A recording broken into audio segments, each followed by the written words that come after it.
Assalamualaikum warahmatullahi wabarakatuh.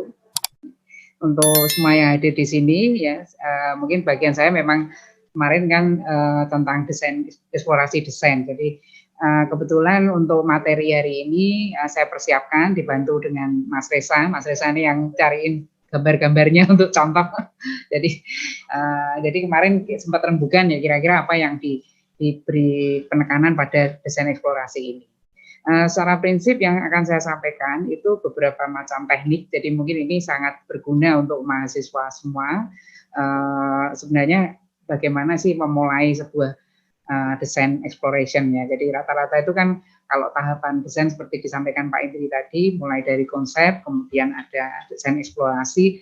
Nah, biasanya mahasiswa tuh macet kalau di situ. Kalau bikin program gitu, itu bisa dengan mudah referensinya. Tapi kemudian kalau mulai eksplorasi ini kan yang tadi sempat disinggung berkaitan dengan plagiat itu, tentunya pasti bingung karena saya juga pernah ngalami ketemu mahasiswa itu yang unik nih memplagiasi desain saya. Jadi saya pernah men-share materi saya, terus tahu-tahu mungkin saking bingungnya dia nggak ada waktu copy paste dari Dina saya dan Dina itu kemudian diedit saja. Nah ini terbukti. Jadi mungkin sebenarnya persoalannya bagaimana memulai hal itu bisa dilaksanakan. Jadi ada 3 hal yang penting untuk memahami eksplorasi desain. Ya. Jadi pertama, apa sih eksplorasi desainnya?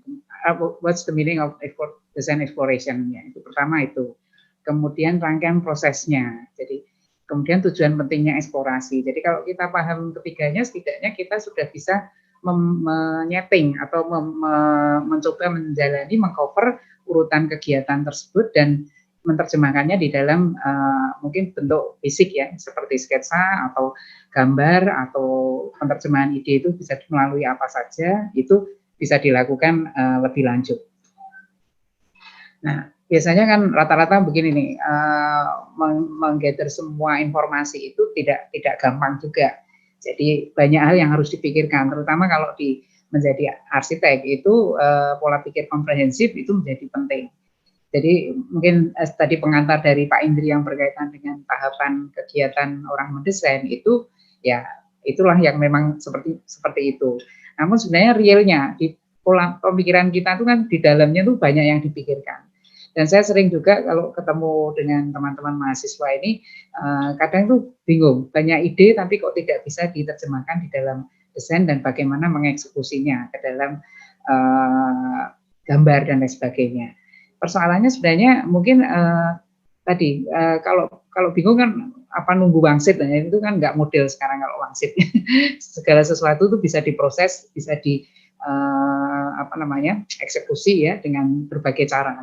Dan apalagi dengan masa sekarang ini bisa dapat dibantu dengan beberapa program yang untuk menyelesaikan masalah. Sebagai contoh tadi mungkin di CV disebut saya pernah membuat basic desain untuk Bandara Noto Hadinegoro, meskipun itu baru basic desain.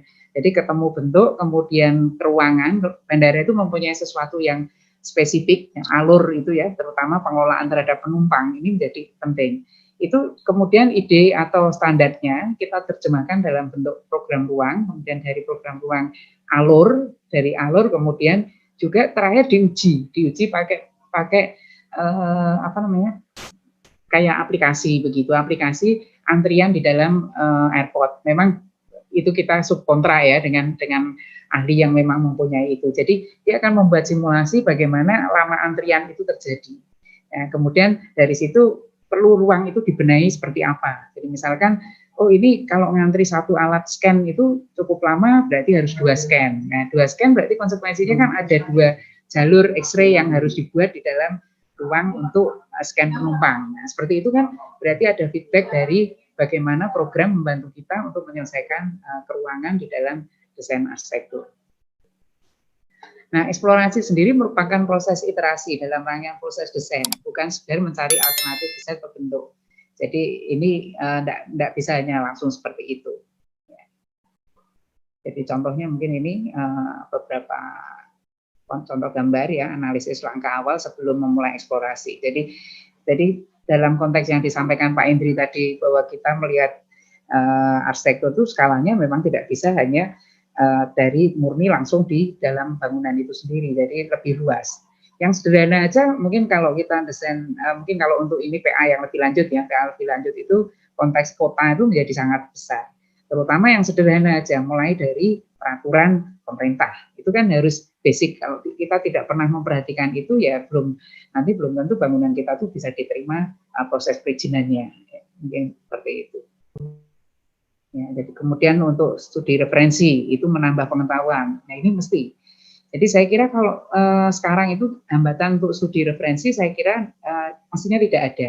Jadi banyak cara, misalkan browsing aja langsung klik Google begitu, Mbak Google itu bisa ketemu gambar banyak.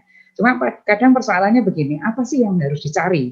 Nah ini yang mungkin beberapa mahasiswa kalau pakai referensi yang bimbingan saya beberapa waktu sebelumnya, itu rata-rata juga masalahnya mereka ternyata bingung yang mau diklik itu yang mana. Terus kalau sudah lihat pun nggak mudeng ini mau diapakan dari yang dilihat di gambar yang diperoleh dari Google. Nah, berarti kan kuncinya sebenarnya juga sudah harus memikirkan apa aja yang menjadi reference itu, kemudian apa yang kita cari itu harus dipahami. Nah, ini berarti kan harus memahami konteks lingkup pekerjaan atau lingkup desainnya itu kemana atau mau bagaimana. Jadi tidak sekedar nanti hanya latihan memilih bentuk yang tidak mudeng atau tidak paham konteks real dengan sasaran dari pekerjaan kita itu apa dalam desainnya. Ya, jadi mulai dari eksplorasi sketsa ide begini itu sebenarnya tidak masalah. Ini yang penting mungkin nanti ada tiga cara atau 4 cara bagaimana membuat eksplorasi. Tapi sebenarnya begini, setiap langkah atau ide itu jangan sampai kelewatan ya. Jadi saya berpikir atau saya juga melakukan ini di dalam setiap pekerjaan saya untuk mendesain. Jadi ide apa ya buat catatan untuk itu. Catatan ini kalau bagi arsitek bisa aja berupa sketsa, bisa aja tulisan, bisa aja tadi referensi. Jadi semua ini akan membantu memudahkan kita mengembangkan eksplorasi yang kita lakukan.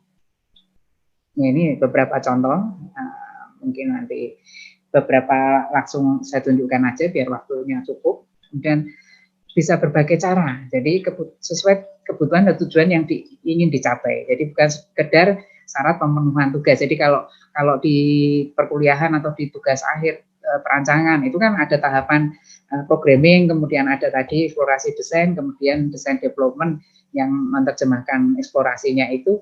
Ya nanti rata-rata mahasiswa itu yang paling sederhana aja mengerjakan potongan itu sering nanti di belakang ya nunggu mungkin dapat contoh atau gimana. Sebenarnya enggak, potongan itu bisa dikerjakan di depan kalau kita memahami kita bagaimana sih mendevelop bentuk dasar dari bangunan yang mau kita desain, ya biasanya memang melalui potongan. Jadi berarti kuncinya apa?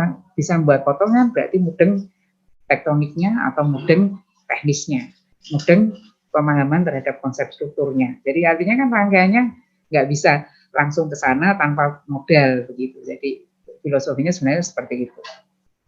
Nah, yang pertama ini eksplorasi desain melalui sketsa.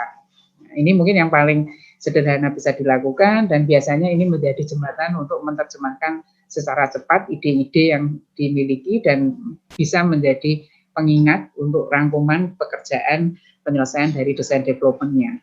Jadi kalau sketsa ide itu paling cepat, karena peralatan yang kita gunakan pun kan hanya mungkin kertas, bahkan kertas itu dapat nemu kertas di mana aja juga bisa, kemudian pensil atau ballpoint atau spidol dan whatever itu bisa diterjemahkan. Dan kenapa ini bisa didevelop di sana? Ya karena sebenarnya tadi orang arsitek sering mikirnya nunggu wangsit gitu ya, sebenarnya bukan begitu. Setiap saat kita mempunyai proyek, kita sudah memikirkan mau strateginya apa aja ini untuk menyelesaikan ini dan bagaimana memperoleh pemikiran-pemikiran yang sesuai untuk konsepnya dan diterjemahkan di dalam bentuk teknis gambar. Nah, ini yang sebenarnya setiap saat selalu kita memikirkan itu. Jadi agak lucu juga misalkan kalau perancangan arsitektur itu dijadwalkan dalam seminggu 2 hari studio. Terus bahwa itu kemudian semuanya dikerjakan di 2 hari itu menurut saya juga aneh. Sebenarnya yang benar ya studio 2 hari semua dipikirkan ya 7 hari kali 24 jam kali apalagi kali ya, berapa lagi lah, mungkin holiday juga hilang, jadi nggak semua bisa dipikirkan. Nah, tinggal bagaimana mengelola itu dan membuatnya menjadi bermanfaat untuk dirangkum dan menunjang produk yang kita inginkan dari pekerjaan eksplorasi ini. Nah, jadi gambar ini bisa definitif, bisa kombinasi. Sekarang mungkin mudah ya kalau kita mengenal site-nya begitu, kita kemudian dapat ide dari site dan lingkungan, terutama mungkin kehadiran kira-kira simulasi kehadiran bangunan kita di situ akan seperti apa. Ini mudah kalau diterjemahkan dengan menggunakan sketsa. Atau ide-ide itu dikembangkan dari konsep dasarnya. Jadi, sebagai contoh ini sinagog gitu ya. Jadi bentuk dasarnya mau seperti apa. Nah, ini bisa dikembangkan. Nah, kemudian didevelop dari sketsa-sketsa ini menjadi gambar yang nanti definitif. Definitif itu artinya sudah terintegrasi dengan sistem lain, yaitu misalkan structure atau map-nya, atau nanti sistem lighting dan sebagainya, atau penghawaan ya yang terkait di sana.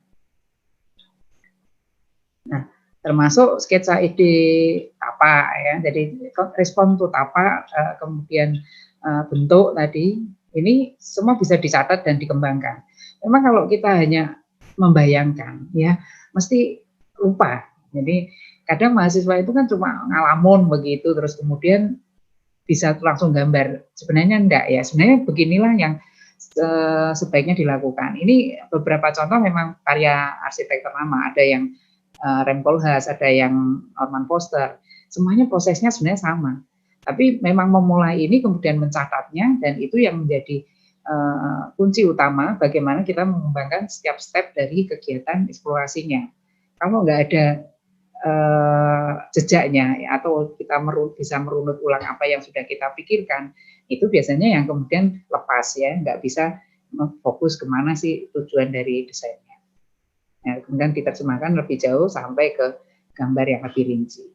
Jadi kalau eksplorasi desain melalui sketsa itu digenerate dari pemahaman terhadap konteks lingkungan dan ide-ide terhadap keterkaitan bangunan yang didesain dengan lingkungannya dapat dilakukan dengan cepat. Jadi sebenarnya kita harus kalau tahapan eksplorasi desain ini setelah programming, pada di programming sebenarnya kita sudah bisa memahami sebenarnya membuat apa. Ya, sebagai contoh, mungkin ini salah satu sketsa dari Foster and Partner, itu World Trade Center. Jadi bangunan World Trade Center ini ada di dalam kota dengan sesuatu yang cukup padat begini. Bagaimana dia mengintegrasikan pemahaman tentang sumbu, kemudian penggunaan bentuk, kemudian bagaimana ekspresi dari bangunan ini bisa dikembangkan dengan catatan-catatan seperti ini. Jadi setiap prosesnya itu cukup mungkin sketsa ide ya, berarti minimal memang harus ada kemampuan bagaimana menerjemahkan bentuk 3 dimensi ini di dalam sketsa. Nah, ini rata-rata sketsanya begini. Jadi seperti headquarter ini kan juga ada di London. Dengan situasi ruang yang penuh padat dan mungkin kombinasi antara bangunan kuno, bangunan baru, tower-tower dan lain sebagainya yang bisa dimunculkan dari bentuk yang dipilih. Nah, muncullah bentuk mungkin yang spesifik karakternya, jadi dia akan menonjol juga di lingkungannya, tapi tetap dia juga harus sinkron karena dia akan terlihat tidak sendirian di sana. Bangunan yang lain akan saling mempengaruhi, terutama mungkin dalam skala yang lebih dekat atau dalam skala yang lebih luas. Jadi teknik ini juga bisa dikembangkan mungkin dengan memahami konteks tapak terhadap lingkungannya. Nah, mungkin catatan saya dari beberapa kali membimbing mahasiswa, pemahaman tentang tapak ini yang kadang agak minim. Kenapa? Karena rata-rata mesti mahasiswa itu senangnya kalau sudah pernah survei ke lapangan, motret ala kadarnya, kemudian lebih percaya sama Google. Jadi kemudian masuk ke Google Earth, kemudian nanti lebih percaya dengan Google Earth itu ya dia terjemahkan sendiri. Padahal mungkin ke lokasi dengan skala normal, perspektif mata normal itu jauh lebih bagus untuk bisa mengenerate ide-ide yang bisa diterjemahkan dalam bentuk eksplorasi desainnya. Kemudian eksplorasi desain melalui model, saya kira ini juga cukup familiar. Jadi menggunakan model maket ya. Mungkin kalau di Undip juga berlangsung perancangan trimatra. Itu perancangan 3 matra itu dimulai dari dasar pemahaman bentuk, ruang, tapi melalui bagaimana dia menggunakan 3 matra ini untuk belajar tentang bentuk dan ruang tadi. Nah, dari semester 1, semester 2, baru masuk di semester 3, programmingnya menjadi lebih banyak masuk, dan kemudian menggabungkan kemampuan pemahaman teknis, baru ke desain yang lebih tinggi tingkatnya. Jadi modeling ini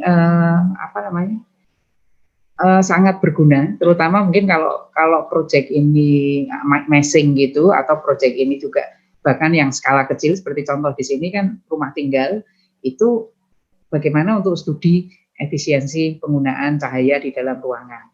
Nah, ini bisa dengan sedikit simulasi, misalkan pakai senter, pakai lampu, lighting gitu, untuk mencoba memahami realnya kira-kira akan mendapat seperti apa. Ini beberapa contoh dari bentuk dasarnya, kemudian dicoak begitu, variasi coakannya akan menghasilkan desain yang varian. Nah, ini tentunya bisa dilakukan juga untuk mahasiswa. Memang kadang kemudian, waduh, buatnya males nih. Nah, ini mungkin kan kalau namanya model ya, model itu pakai yang sederhana aja. Tujuannya tadi bisa memperoleh bentuk dasar, kemudian bagaimana bentuk dasar ini bisa dikembangkan dan kita mendapat nilai plus dari bentuk dasar ini. Mungkin yang kalau pada umumnya kan orang berhenti hanya sampai di bentuk ini, kemudian atap, itu saja, mungkin selesai. Tapi sebenarnya enggak. Yang membuat desain itu menjadi berbeda kalau kita sudah pernah menguji cobakan juga beberapa trik di dalam pengerjaan step by step-nya ini. Ya, jadi termasuk variasi apakah itu untuk di daerah transis ya, berkontur ya, ini penting juga karena akan bisa memahami secara real kira-kira performa bangunan ini dari berbagai sisi menjadi seperti apa, dan juga pengembangan terkait masalah bagaimana kita mengakomodasi kondisi transis yang berkontur. Bahkan ini contohnya mungkin Rem Koolhaas ya kalau nggak salah ini. Itu yang di Beijing ini.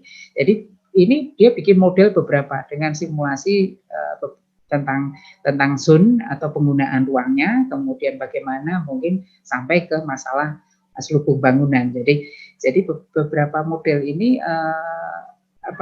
bisa digunakan dan dikembangkan untuk pekerjaan eksplorasi desain.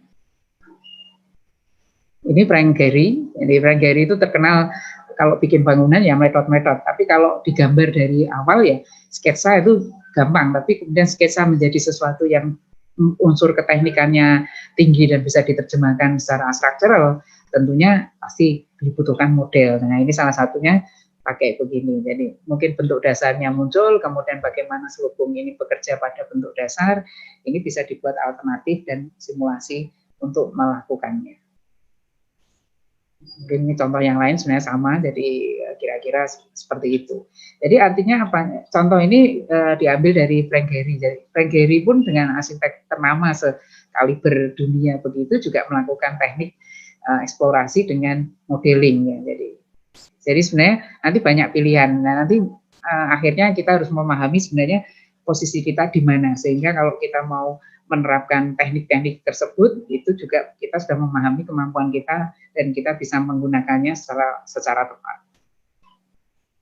Jadi kalau model itu simulasinya akan membantu eksplorasi bentuk dan pengembangan proses bentuk terhadap konteks lainnya. Jadi seperti tadi, mungkin bagaimana pencahayaan, bagaimana itu keterkaitannya dengan kontur ya. Kemudian akan memperoleh dengan membuat simulasi proses pengembangan dari bentuk modelnya, kita akan dapat alternatif. Nah, alternatif ini yang kemudian nanti kalau model, berarti kan tetap ada benda itu di situ, yang akan membantu mengingatkan kita bahwa ini dulunya prosesnya seperti ini. Jadi kalau nanti kemudian dirunut balik, itu jejaknya bisa mudah dilihat dan bisa digunakan mana yang akan diterapkan. Kemudian eksplorasi desain melalui simulasi digital. Nah, ini mungkin lebih develop lagi. Ini pasti harus punya kemampuan juga memahami tentang aplikasi yang digunakan untuk desain. Ya mungkin sekarang yang lagi tren atau yang sederhana kita menggunakan Edge ya untuk desain pendekatan dengan green building gitu. Jadi bagaimana pertama kita menentukan tentang orientasi bangunan, kemudian bagaimana kita coba simulasi tentang perhitungan apa namanya OTTV dan lain sebagainya. Ini akan mempengaruhi desain yang kita buat. Mulai yang paling sederhana adalah orientasi bangunan, kemudian bagaimana volume bangunan ini sehingga kita punya ruang yang efektif, bentang-bentang yang efektif yang bisa memanfaatkan natural light untuk bisa digunakan di dalam bangunan. Itu yang paling sederhana mungkin begitu. Mungkin lebih jauh lagi selain nanti ke bentuk, kita juga bisa memperoleh penyelesaian ataupun penggunaan teknik penyelesaian tertentu, misalkan double skin, kemudian materialnya ya, jadi reflection atau material yang absorb itu seperti apa, ini bisa di review atau menggunakan aplikasinya itu untuk mengetahui seberapa jauh desain kita ini bisa dikembangkan. Ya, seperti daylight analysis ini. Nah, ini kan berarti lebar dari bangunan, kemudian nanti kita melihat ada warna-warna yang terang, warna yang gelap, daerah mana yang efisien untuk koridor, mana yang bisa untuk ruang yang optimal dan lain sebagainya. Jadi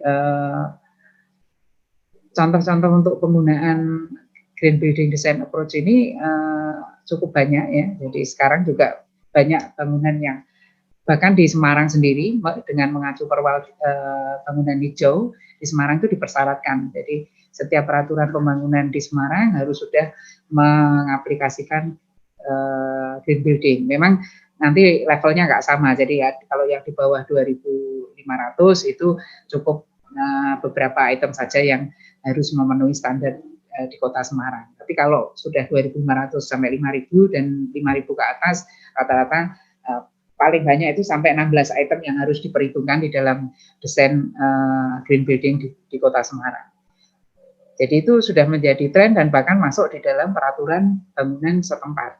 Jadi kalau adik-adik mahasiswa di sini itu juga akan nantinya kan tetap ini memulai proses hidupnya itu menjadi sasarannya tentunya jadi arsitek, meskipun lulus nanti belum tentu masih belum arsitek, jadi masih harus ada proses profesi, kemudian sampai ke magang dan sebagainya baru itu jadi arsitek.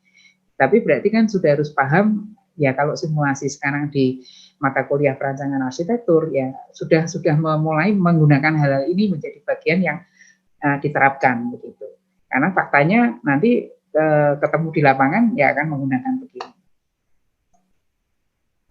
Kemudian ada generative design simulation, ya ini untuk tampilan bangunan.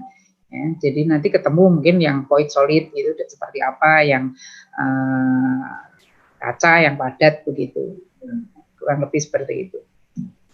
Ya, ini contoh, kemudian beberapa simulasi parametrik, ya, ini ketemu sampai bentuknya. Nah, memang modal untuk aplikasi begini ya selain bisa memahami juga kadang komputernya itu juga harus yang cukup memadai bisa mensupport kegiatan ini. Tapi artinya ini untuk pengetahuan ya tidak masalah ya. Mungkin yang terakhir tadi saya sampaikan, saya punya experience itu yang tadi airport design itu. Airport design itu ya kita mengundang itu memang pengguna atau yang menguji seperti itu. Jadi itu subkontrak begitu. Dia akan terima dari denah kita, kemudian dia akan mensimulasikan, feedback balik denah kita sesuaikan sesuai dari masukan hasil simulasinya. Nah, jadi ada memang pekerjaan yang bekerja sama. Pekerjaan di arsitektur sendiri kan memang tidak bisa nanti kita bekerja sendiri ya. Jadi ada tim ME, tim structure itu yang sangat penting dan berkolaborasi dengan kita. Kemudian ini sebagai rangkuman dari eksplorasi simulasi digital sebagai alat penunjang pendekatan orientasi bangunan, bentuk yang tadi contoh Edge membantu detail yang terlewat dalam proses desain melalui pemahaman detail. Jadi ini kalau kita punya input data tadi tentang performance building, solid void, kemudian masalah lainnya ya ini bisa diinput ke sini, termasuk yang bagaimana keruangan ini dikelola baik itu besaran maupun alur sirkulasinya. Kalau untuk direkam dengan baik tentunya ya, karena biasanya kalau sketsa itu kadang kertasnya hilang dan sebagainya, tapi kalau untuk aplikasi simulasi begini kan terintegrasi dalam komputer. Nah, yang berikutnya itu kombinasi ya, sketsa analog atau digital. Jadi konsep ini bisa macam-macam caranya. Misalkan kita mengenerate bentuk dasar itu dengan computerized. Kemudian ada beberapa catatan yang bisa dilakukan melalui sketsa. Ya. Jadi terutama untuk mengolah bentuk ini mungkin ide-ide dasarnya bisa dari sketsa. Nah ini yang saya kira memang mengetahui beberapa macam teknik itu sangat berguna dan kita bisa memilahnya dan menggunakan sesuai konteks pekerjaan kita. Ya kalau untuk misalkan bangunan yang lebih sederhana mungkin tidak perlu sampai seperti ini, tapi sebagai contoh ini untuk grading skin ya, secondary skin. Ini kan berarti masalah panas, masalah orientasi bangunan menjadi penting. Kemudian sampai ketemu bentuknya yang dipilih adalah seperti ini. Ya ini kan sudah pekerjaan yang mekanik. Nanti ada bisa melebar, mengecil dan dalam kondisi tertentu performance ini harus disimulasikan sehingga saat mungkin menutup seperti apa, membuka, kombinasi sekian persen menutup membuka. Kan sekarang juga banyak juga bangunan yang rotating. Nah, itu juga beberapa simulasi harus muncul di dalam apa namanya tampilan bangunannya. Belum titik-titik mana yang tidak perlu rotate. Nah, karena sebagai contoh kan kamar mandi WC ini mau ikut muter gitu kan ya, terus atasnya besok bisa ganti di tetangganya, itu kan juga repot. Sistem plumbingnya tetap nggak bisa karena apapun tetap namanya yang plumbing itu ya buangan mesti turun ke bawah, nggak ada yang dibuang ke atas kan gitu. Nah ini apa namanya sketsanya, jadi dia mulai dari sketsa ide, dari sketsa kemudian diterjemahkan ke dalam mungkin kalau adik-adik mahasiswa rata-rata kan pakai SketchUp itu ya. Nah, kadang begini, kita harus paham bahwa sebenarnya ide itu paling mudah dilaksanakan dengan sketsa. Karena apa? Kemudian kalau sampai ke SketchUp, tidak semua mahasiswa kemampuan SketchUp-nya sama. Nah, kadang kemudian bentuk itu terbatasi oleh pemahaman tentang penggunaan SketchUp-nya. Jadi karena SketchUp-nya itu belum bisa bikin mungkin yang bulat ya, akhirnya desainnya kotak-kotak semua. Nah ini sebenarnya jangan begitu ya, karena kalau di real world-nya itu sebenarnya nggak masalah. Saya juga SketchUp juga pakai satu jari, nunjuk yang gambar aja ya, nyuruh yang ngerjain. Jadi kalau suruh ngerjain sendiri malah nggak jadi karena saya harus kursus dulu. Tapi kalau ngoreksi saya bisa. Jadi yang penting itu barang SketchUp dikirim ke saya bisa saya koreksi. Tapi kalau suruh buat dari awal saya juga nggak bisa. Jadi artinya apa? Artinya kan beberapa kemampuan pemahaman ini bisa kita pahami intinya, kemudian baru kita melihat kemampuan kita itu di mana posisinya dan bisa seperti apa menindaklanjuti dan mengeksekusi proses eksplorasi. Dari model dari ini ya, ini kombinasi tadi bisa dengan banyak cara. Jadi yang terakhir tadi itu sebenarnya komplit karena mungkin kebutuhan dari eksplorasi desainnya memang seperti itu. Jadi ada yang butuh skala cukup banyak yang harus dilakukan prosesnya, ada juga yang lebih sederhana. Jadi ini semua nanti tergantung dari lingkup pekerjaannya apa. Nah, kunci di sini menjadi penting karena tadi memahami lingkup pekerjaannya itu. Jadi kalau misalkan bikin rumah tinggal yang seperti apa, ada di mana. Nah, saya sering kalau buat soal rumah tinggal itu setiap periode semester saya buat berbeda. Yang pertama nanti ada yang penekanan terhadap masalah bahan bangunan. Nah, berarti nanti how to apply building material ini lebih penting. Jadi dia akan mengenerate ide bentuk itu berdasarkan bahan bangunan yang mau dipakai. Itu bisa.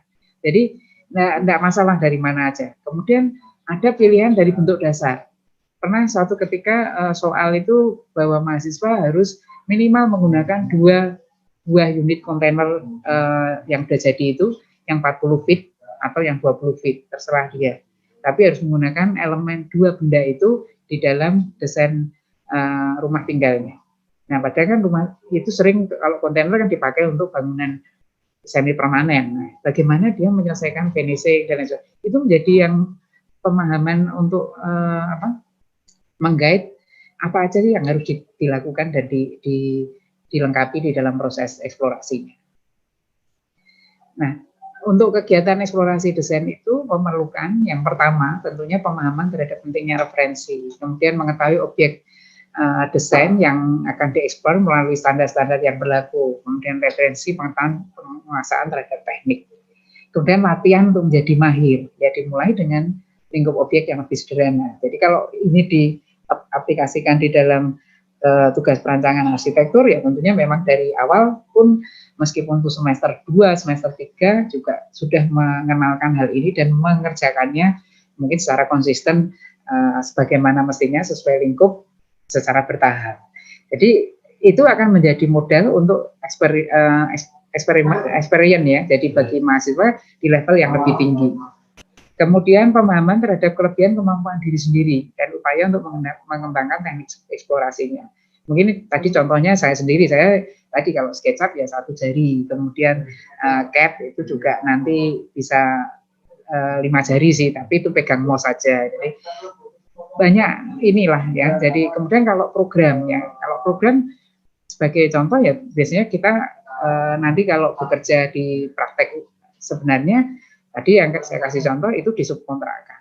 Tapi kalau mahasiswa beberapa mempelajari basic-basic aplikasi program gitu nggak masalah karena itu kesempatan Anda juga belajar lebih banyak dan bisa menggunakan pengetahuan itu untuk kegiatan pengembangan teknik eksplorasi.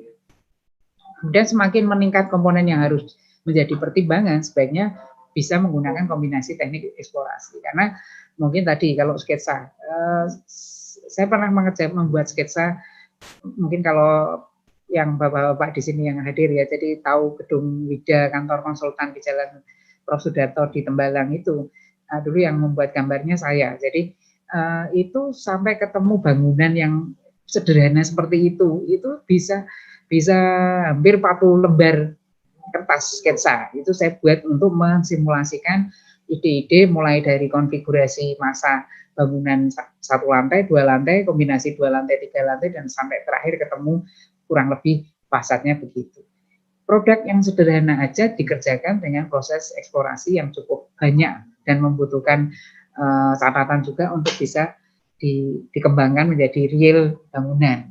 Jadi artinya proses eksplorasi ini sebenarnya nggak terbatas gitu. Tapi memang kalau di dalam program kegiatan perancangan itu tetap ada batasan waktu. Jadi contohnya aja bikin tugas perancangan arsitektur ya punya waktu ada 3 bulan, 4 bulan. Project juga ada, bahkan ada yang sering muskil itu 30 hari gitu. Pekerjaannya 4 lokasi, ya itu juga kadang nggak masuk akal. Tapi itu biasa di dunia real praktek perancangan seperti itu bisa dilakukan. Nah, kemudian tinggal bagaimana kita mengelola hal itu dan memilahnya sesuai tentunya kemampuan kita, atau kalau di proyek real itu ya sesuai tim kita dan bagaimana tim ini bisa menyelesaikan sampai ke produk detail engineering-nya. Jadi kira-kira seperti itu untuk slide yang saya sampaikan. Jadi ada 4 rangkuman teknik eksplorasi, kemudian bagaimana sharing sedikit berkaitan dengan mungkin teknis praktek di lapangannya. Saya kira demikian.